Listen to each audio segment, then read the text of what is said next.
अस्सलामुअलैकुम दोस्तों, welcome back to our channel. आज का हमारा टॉपिक है एज़र। आपने शायद सुना होगा इस वर्ड का, लेकिन क्या आपको पता है इसका असल मतलब क्या है?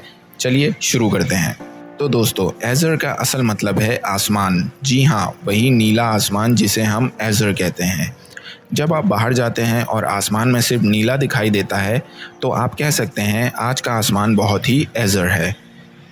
For example, the azure sky stretched endlessly above, promising a beautiful day।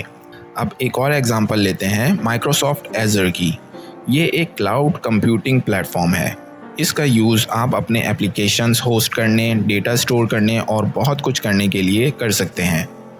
English में एक सेंटेंस बना लेते हैं। Our company relies on Microsoft Azure for efficient and secure cloud services. तो दोस्तों, आप समझ गए होंगे एज़र का मतलब और उसके कुछ एग्जांपल्स। अगर आपको ये वीडियो पसंद आया हो तो लाइक करें, शेयर करें और हमारे चैनल को सब्सक्राइब करें। मिलते हैं अगली वीडियो में, तब तक के लिए खुदा हाफिज़।